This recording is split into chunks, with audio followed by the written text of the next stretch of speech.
광장의 목소리를 듣습니다. 소수의 목소리가 다수에 가려지지 않게 현장으로 가겠습니다. 페트롤 전북 함앵커가 간다.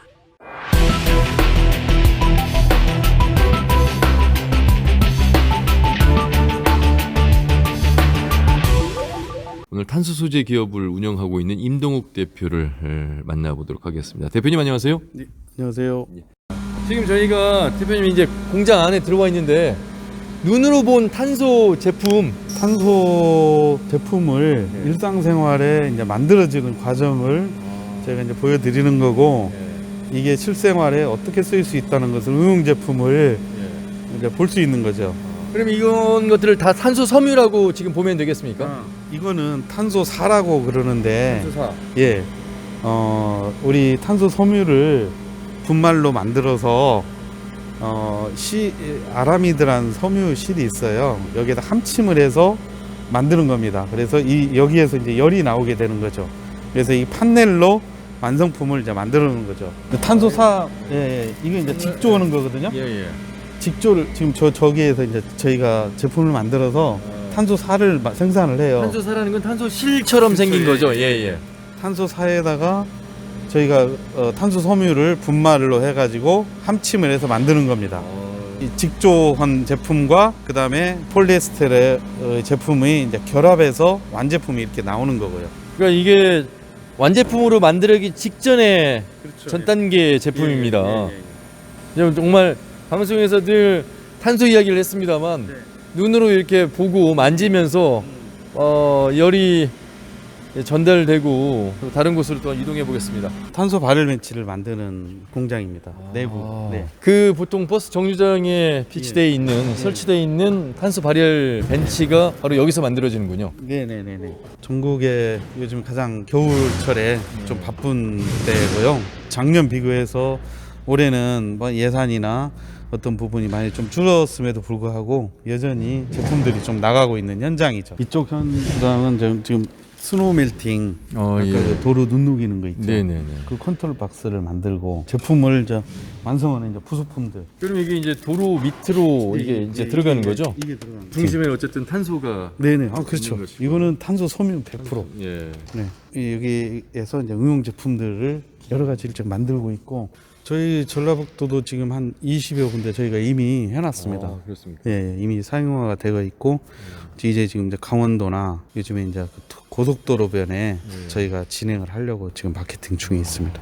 전주에 한국탄소융합기술원이 태동을 할 때 같이 시작을 한 겁니까? 저희가 창업보육센터에 한 7년 동안 있었거든요. 탄소융합기술원에.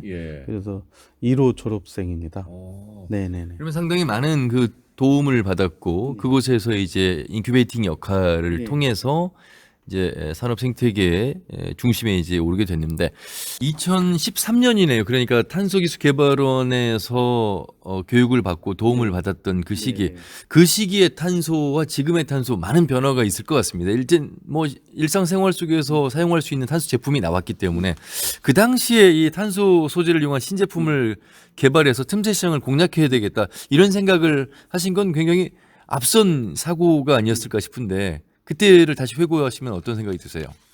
우연히 어떤 선배님이 한 1m 되는 선을 가지고 와서 여기에서 열이 난다는 얘기를 듣고 이게 뭐냐, 그래서 탄소섬이다라는 얘기를 듣고 제가 이제 그쪽에서 공부를 하기 시작을 해서 결국에 이제 탄소 발열 벤치를 만들게 됐는데요. 지금 전국적으로 좀 엄청나게 많이 지금 설치가 돼서 그 따뜻한 지역 이런 실생활에 쓰고 있으니까 저희는 많이 보람을 좀 느끼죠. 사실 평창 동계올림픽 때 이 탄소 발열 시트가 스타디움 VIP석에 설치가 돼서 그때 이제 많은 뉴스로 화제를 받았고 그 회사가 바로 우리 전주시 팔복동에 소재한 회사가 되겠습니다. 아는 지인이 1m짜리 선을 가져왔던 것이 시작이 돼서 이제 전국에 아마 전 세계에 탄소 발열 시트와 더불어서 많은 제품을 더 만드실 것 같은데 특허 등 지식재산권 확보 이런 부분들도 상당히 많이 하셨겠습니다.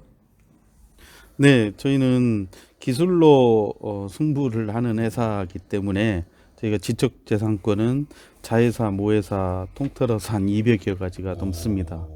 그래서 조만간에 또 우수 발명품 상을 좀 받고 있거든요. 예. 그래서 받으려고 하는데 아무튼 이런 것들이 축적이 되지 않나 생각합니다. 상당히 이제 새로운 분야에 있어서 기대를 많이 합니다만 기대와 더불어서 가장 큰 숙제는 과연 전문 인력이 고급 인력이 필수일 텐데 이런 인프라가 어느 정도 구성이 돼 있을까 준비되어 있을까 이런 부분들에 대한 걱정 뭐 질문들 많이 받으실 것 같습니다. 탄소뿐만 아니고 전라북도의 가장 큰 고민거리라고 생각합니다. 인력 부분에 있어서는 특히 이런 전문직 연구개발 인력이나 이런 분들은 이쪽에 와서 근무를 하지 않으려고 하니까 그런 부분들을 어떻게 우리가 많은 고급 인력들을 확보하느냐 그게 앞으로의 우리 전라북도 기업들이 숙제가 아닌가 생각을 합니다. 전주에 기반을 둔 기업이시잖아요. 네. 그런데 이 신입사원 채용할 때 오죽하면 서울에 사무실을 내고 채용 공고를 낸 경우도 있다 이렇게 말씀을 들었어요. 그 정도입니까? 네, 지금 현재 저희가 전문 인력 같은 경우는 현재 그렇게 하고 있고 지금도 금요일 날까지만 근무하시고 또 가시고 이렇게 하는 부분이 있습니다. 그래서 저희가 서울이나 수원 그쪽에 또 인력을 확보하고 있고 그분들을 트레이닝을 시켜서 이쪽에 한 1년 뒤에 상주시켜서 또 인력 수급을 하고 있는 실정입니다. 제가 봤을 때는 결국엔 사람이 곧 재산인데 우리가 실제적으로 고등학교나 대학교에 우리가 기업에서 필요한 실제적 인력들이 많이 없거든요. 오히려 이 부분을 한 단계 좀 더 빨리 나아가서 고등학교 때부터 어떤 탄소 부분에 관련된 학과를 만든다든지 아니면은 식품 관련의 학과를 만든다든지 이런 부분이 좀 다각화가 되어야 이렇게 인력 부분에 있어서 고민하지 않는 기업 환경이 이루어지지 않을까 생각을 합니다. 일단 그 기업이라는 것은 특히 이제 젊으신 분들이 창업하시거나 또 젊은 중소기업인에 입사를 하려고 하는 학생들이나 이런 부분에 있어서 가장 첫 번째 선결 조건이 기업 환경이라고 생각합니다. 그 중에서 어떤 주변 환경과 시설, 어떤 복지 혜택 이런 부분들이 좀 잘 만들어지는 그런 회사를 꿈꾸고 있고요. 또 하나 다른 기업에도 마찬가지로 조그만 부분에서 우리가 소통할 수 있는 공간이라도 만들면은 아마 이 지역의 젊은 인재들이 조금이나마 오지 않을까 이런 생각을 해봅니다. 요즘에 그 젊은 사람들이 올 수 있는 환경이 뭐 땅이 저 넓으니까 대기업이 저쪽 한 우리 여기 전주시에서 막 한 30분 거리 차를 타고 뭐 근무하는 환경 이런 부분은 원치 않아요. 이 가까운데 유성도시에 우리 가까운 데에서 커피 한 잔 먹고 바로 일할 수 있고 버스라도 이런 공간을 원해요. 월급이 좀 작다 하더라도 비싸도 안 갑니다. 월급 더 준다고 해도 안 가요. 그러니까 그런 생태계의 환경을 현장이 요구하고 있으니까 자치단체나 어떤 정부기관에서 그런 팩트를 좀 알았으면 해요. 그래서 어떤 한 군데에 대단히 단지를 만들 게 아니라 소규모의 단지에 집적화 단지를 분산해서 만들어서 좀 그런 활력 있는 환경을 조성해 줬으면 한다. 그런 거거든요. 그러면은 분명히 젊은 사람도 저는 올 거라고 생각을 해요. 저희 환경도 뭐 점심 여기 우리 구내식당이 있거든요. 먹지만 젊은 애들들이 점심 때 나가요. 나가서 올 때 한 3, 4명 오면서 뭐 가지고 오는 거 아십니까? 커피 하나씩 다 들어와요. 이게 문화예요. 서울 문화, 수도권 문화의 기업 환경이에요. 그러니까 그런 조그마한 환경이라도 만들어주면은 조금이라도 해서 우리가 지역에 좀 힘들지만 좀 나눌 수 있잖아요. 인력들을. 근데 그런 큰 것이 아니고 그게 전라북도 전주만의 그게 어떤 일자리 창출의 조그만 부분이지 않나 생각을 해요. 전주형 일자리가 뭐 큰 거 있습니까? 예? 안정적으로 계속 오랫동안 근무할 수 있는 그 환경을 만들어주면 되잖아요. 굉장히 중요한 말씀을 하셔서 사실 워라밸이라고 말하는 일과 삶의 균형, 그러니까 많은 돈을 원하기를 하지만 그 많은 돈이 우선순위에 있는 것이 아니라 내가 일할 수 있는 일과 내가 살 수 있는 공간, 그 속에서의 삶이 적절하게 이루어지면 되는 것이잖아요. 그런 속에서 어찌 보면 행정은 획일적인 산업단지, 획일적인 대기업 유치, 어찌 보면 그런 부분에 있어서 일자리가 많이 만들었으니까 그곳에 가십시오. 그런데 거기서 이제 매칭이 또 안 되는 부분이 있고, 그 노동자가 원하는 그 근무 여건이라든지 근무 방식, 또 어떤 삶의 공간에 주는 활동들, 뭐 이런 부분들에 대한 말씀을 하셔서 듣고 보니까 정말 그런 것 같네요. 예. 그러니까 전주 같은 경우는 특히 이제 저는 강소기업을 내치는 사람이에요. 예. 우리가 한 20-30명의 한번 회사가 인력을 가지고 연 한 50억 정도의 매출이 있는 회사가 100개 정도만 있어 보세요. 그러면은 그게 훨 나아요. 그렇죠. 예. 그게 전주가 가질 수 있는 부분의 일자리라고 저는 생각하거든요. 그러면은 우리 중소기업의 근무 연수가 한 2년밖에 안 돼, 2-3년. 신입사원 하면 한 2-3년 있다가 이직이 많아요. 결국 이직을 한다는 것은, 어떤, 뭐, 여러 가지, 그 회사의 비전이나 처우나 이런 부분들이 많이 복합적인데, 결국에, 환경이 바뀌지 않으니까 계속 이직할 수밖에 없고, 이네들이 떠나거든요. 그러면은, 이직을 안 할 수 있게 우리가 좀 탄탄한 기업을 큰 기업 위치가 아니라 작은 기업이라도 해놓으면은 거기 예를 들어서 한 10,000명, 한 5,000명 정도만 청년 일자리가 만들어진다고 하면은 한 몇 배의 효과가 있잖아요. 그 경제활동 인구에. 오히려 그게 컴팩트한 어떤 부분의 일자리라고 생각을 해요. 그러니까 그런데 육성을 좀 해야 되지 않나. 그래서 중소기업은 대기업하고 또 틀리게 많은 어떤 지원들이 필요치 않잖아요. 그래서 거기에 맞게만 맞춤형으로 지원해 주면 되거든요. 네? 저는 이제 그런 부분의 환경이 만들어져야 되지 않나 이런 생각을 합니다.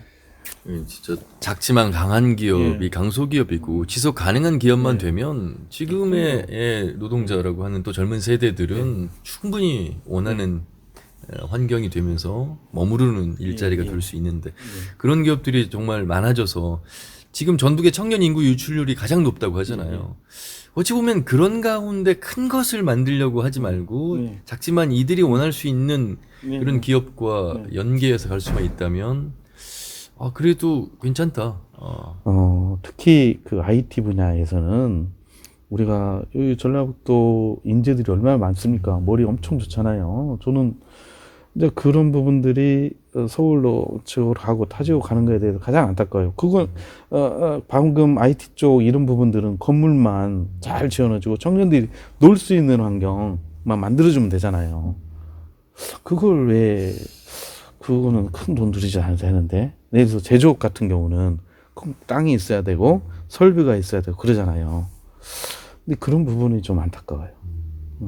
자, 이 지역의 앞으로 발전 가능성이 높은 그런 중소기업들 또 중견 기업으로 가고 있는 기업들이 많은 것 같습니다. 그중 이제 한국탄수산업진흥원으로 내년 3월에 개관을 할 이 탄소 분야의 기업들이 탄탄하게 자리 잡고 있다는 것을 오늘 다시 한번 확인할 수 있었던 자리가 아니었나 싶습니다.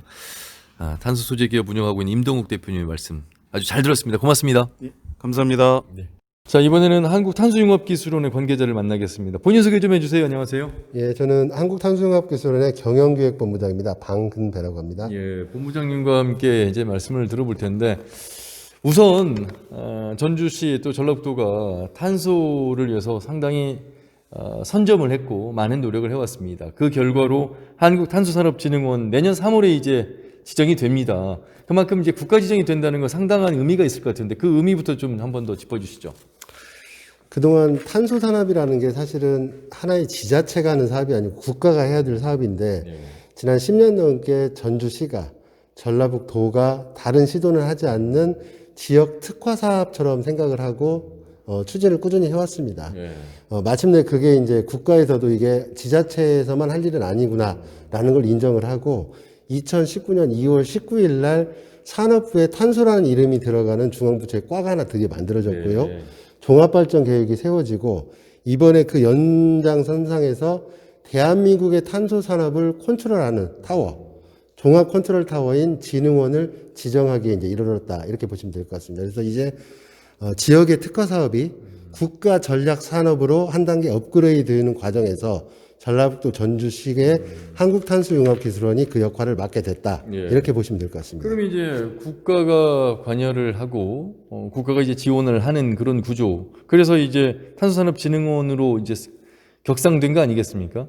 그렇다면 어떤 지원들을 좀 받게 됩니까? 뭐 예산 부분부터 좀 많이 달라질 것 같은데. 기존의 한국탄소융합기술원은 연구기관이었습니다. 수행기관.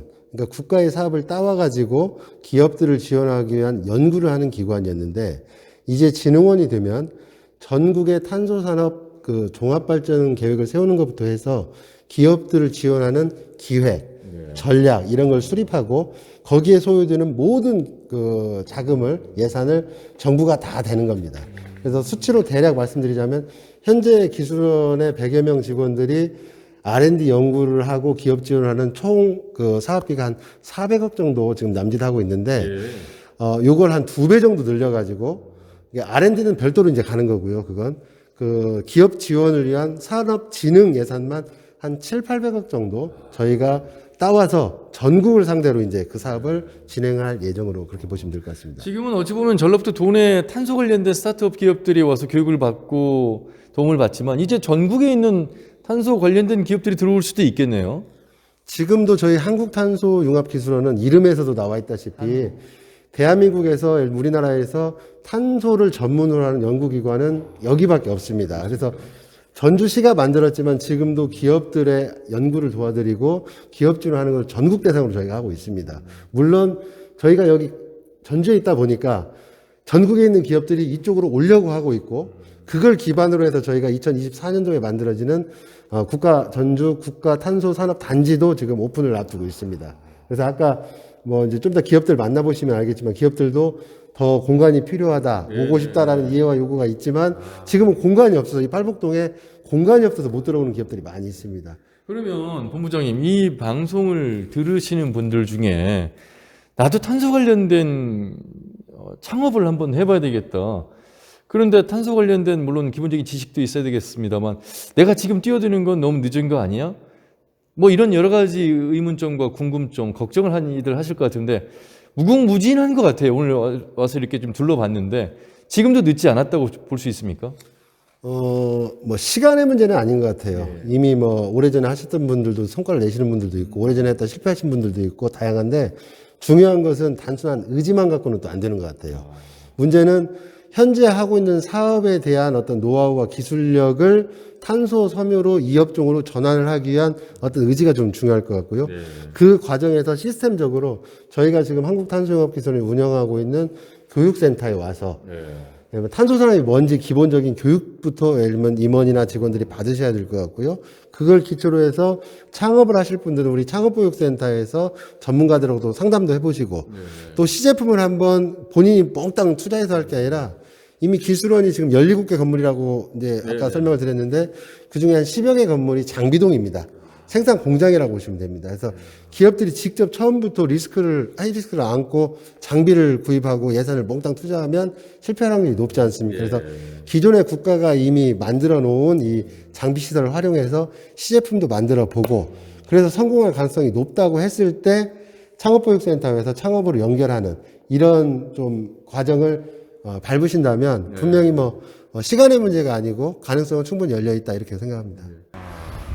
지금 가실 곳은 우리 기업들이 만든 그 탄소 제품 완성품을 좀 제가 보여드리려고 합니다. 홍보관인데 여기도 연간 한 2,000명 정도가 전국에서 다녀가시는 공간이고요. 요 탄소 섬유로 만든 3D 프린팅 자동차는 우리 전국의 각종 박람회에서 많이 보셨을 거예요.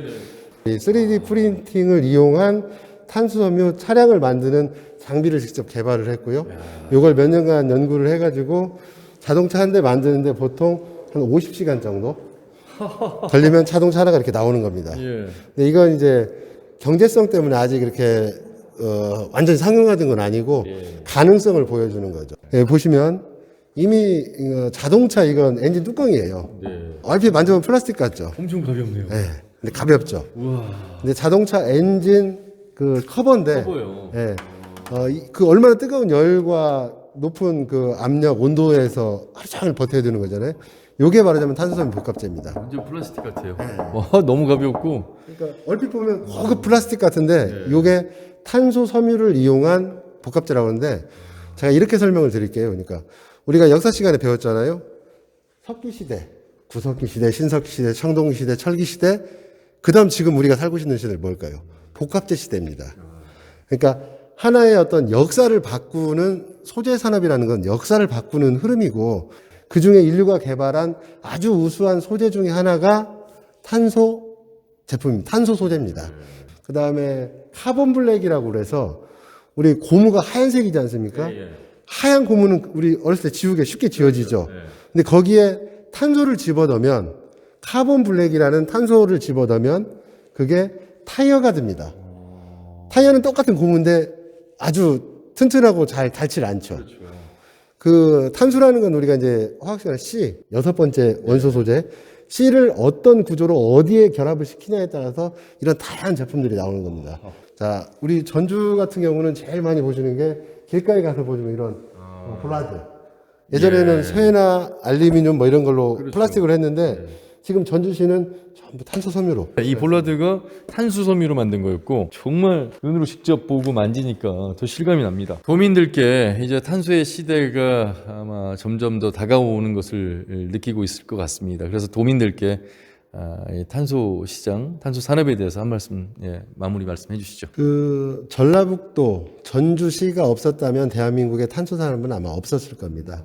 한국탄소융합기술원이라는 걸 전주시가 전라북도가 만들고 지원했기 때문에 오늘날 진흥원이 만들어지는 어떤 기초, 발판이 됐다고 생각을 하고요. 그런 면에서 우리 전주 시민들, 전라북 도민들께 탄소산업에 함께하고 있는 사람으로서 굉장히 감사의 말씀 드리고요. 앞으로는 단순히 이제 지역 차원의 어떤 산업이 아니고 국가 산업으로 탄소산업의 어떤 큰형의 어떤 그 지역으로서 넉넉하게 다른 지역으로 이걸 확대하고 또 탄소산업은 국내 수요 산업으로는 수지가 맞지 않습니다. 수출을 해야 되고 외국 글로벌 산업으로 육동을 해야 됩니다. 그런 면에서 전라북도가 전주시가 중추적인 역할을 해왔던 지난 어떤 역사를 자긍심을 갖고 자부심을 가지고 좀 넉넉하게 이 사업을 지켜봐 주시고 더 많이 지원해 주시길 기대합니다. 고맙습니다. 네, 오늘 본부장님 말씀 잘 들었습니다. 고맙습니다. 네, 안녕하세요. 네, 안녕하세요. 예, 회사 소개를 좀 해주세요. 저희는 2018년도에 법인이 시작됐고요.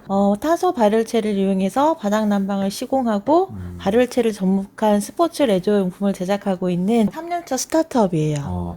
저는 개인적으로 창업하게 된 어떤 전환점이 보통은 창업자들이 다 있어요. 근데 그 계기가 저는 주유소를 오래 하다가 그 겨울철망 되면 이렇게 등유 배달이랑 갔을 때 어르신들이 기름값이 너무 비싸서 전기장판이나 이런 걸 보통 사용하시는데 전기장판이 화재 일부 직전까지 탄 모습을 봤어요. 거기에 대한 대안으로 뭐가 있을까 하다가 탄소 발련체라는 신소재가 거기에 대한 대안으로 될 수 있을 거라는 생각이 들었고 원래 친환경에 대해 관심이 많았거든요. 저희는 주로 이제 R&D 멤버들은 전북대 탄소 전공자들, 신소재 전공자들이 이제 팀원으로 들어와 있어서 여기에 관련된 사업을 이제 주력으로 하게 됐습니다. 시공팀은 그러면 따로 이제 공장이라고 해야 될까요? 그 현장이 있습니까? 근데 바로 앞에 한 80평 정도 자재 창고가 있고요. 이제 저희는 이제 공장이나 이런 게 조금 지금 신청을 해놓은 상태인데, 네. 근데 여건이 되면 이제 이쪽으로 공장동도 같이 쓸 계획이 있어요. 여기 내일 회의가 있어서 지금 빼놨는데, 이거는 이제 스탠드형 해먹이거든요. 기존에 있는 해먹이 이제 너무 무겁고 이동이나 설치가 힘들어서 이거는 20kg 정도 되는 일반형 해먹이거든요. 네. 근데 이거를 갖다가 여기 보시면 탄소 섬유로 만든 해먹이에요. 이거는 들어보시면 엄청 가볍네요. 기존 네네. 거는 소리도 그렇고 무게도 그렇고. 그래서 일단은 약간 그 가벼운 경량화 시킨 거랑 저희는 발열체 기업이기 때문에 기존 해먹에다가 탄소 섬유 금속열선으로 발열체를 접목할 수 있는 그런 제품을 개발하고 있습니다. 근데 이게 지금 탄소라는 것이 가볍기도 하고 강도는 센 건데 이 사람 무게를 버틸 수 있을까 하는 생각이 드는데 괜찮습니까? 근데 그 부분은 이제 시험 인증이나 이런 거를 저희가 다 과정을 거치기 때문에 네. 여기서 또 많이 도움을 받아야겠죠. 예. 그러면 이게 지금 이제 완제품으로서 시중에 아직 판매가 되지는 않고 있나요? 네, 이거는 지금 1차 시제품 제가 회의 때문에 갖다 놓은 거라 예. 네, 아직 시장에는 선보이지 않고 있습니다. 탄소가 신소재라서 약간 어렵다는 느낌은 있지만 뭐 낚싯대나 아니면은 저희가 바닥난방 시공도 전기 판넬 대신에 탄소섬유를 이용해서 하고 있거든요. 그래서 일상생활용품으로 많이 내려와 있는 상태예요. 그래서 저희의 미션은 이런 신기술을 일부만 누리는 게 아니라 많은 사람들이 공평하게 차별 없이 누리셨으면 좋겠다는 어떤 사회적인 미션도 가지고 있거든요. 그런 부분에서는 이제 탄소기술교육센터랑 같이 공유하면서 앞으로도 시민들한테 좀 보급될 수 있는 소재가 될 수 있도록 그렇게 많이 노력을 할 계획입니다. 예. 2018년 3월에 시작해서 첫걸음 신생 탄소 기업이라고 해야 되겠고 지금 이곳 창업보육센터에서 많은 도움을 받으면서 발돋움을 하기 위해서 노력하고 있습니다. 대학생 창업자나 창업에 관심 있다는 분들한테 저는 적극적으로 탄소에 관련된 스타트업을 한번 해보는 게 어떻겠냐 이렇게 해서 권하고는 있거든요. 예. 그래서 정보가 조금 미흡한 부분이 있어서 그렇지 좀 스타트업으로 창업하기에는 굉장히 좋은 소재가 바로 탄소인 것 같습니다. 그러면 지금 3년 차시잖아요. 네. 탄소 관련해서 네. 수익이 어느 정도 발생하고 있습니까? 네, 저희는 이제 첫 해는 원래 인지화 과정이 좀 약해서 첫 해는 한 8,000원 정도 했는데 그 다음 해는 한 2억 정도 매출을 올렸었는데 코로나 때문에 저희는 박람회가 초기 시장 타겟이었거든요. 올해는 조금 리스크가 있었지만 SNS 팔로우나 이런 식으로 좀 개척을 했어요. 그래서 하반기 때는 조금 작년의 매출에 맞게 지금 내고 있는 추세거든요. 예. 네. 탄소의 가능성에 대해서 굉장히 긍정적이면서 많은 젊은 세대에게 탄소 스타트업을 추천까지 해주셨습니다. 혹시 이제 이렇게 창업보육센터를 통해서 도움을 받고 있는 것처럼 우리 전라북도라든지 또 한국탄소산업진흥원이 이제 문을 열게 될 텐데 그런 면에서 좀 더 예산이라든지 많은 지원 부분에 대해서 하고 싶은 말씀도 많이 있으실 것 같아요. 이제 저희 같이 일반 스타트업 같은 경우에는 3년 이렇게 리스크가 왔을 때를 대비할 수 있는 어떤 그런 좀 방어가 약하잖아요. 거기에 대한 좀 든든한 지원군이 돼주셨으면 하는 바람이 있고요. 그걸 잘 몰라서 못 하시는 부분이 있기 때문에 마케팅 팔로우 지원에서 조금 적극적으로 도와주시면 좋을 것 같다는 생각이 듭니다. 네. 너무 말씀도 잘해 주셨고요. 탄소 공부가 많이 된 것 같습니다. 고맙습니다. 네, 감사합니다. 광장의 목소리를 듣습니다. 소수의 목소리가 다수에 가려지지 않게 현장으로 가겠습니다. 페트롤 전북 함앵커가 간다.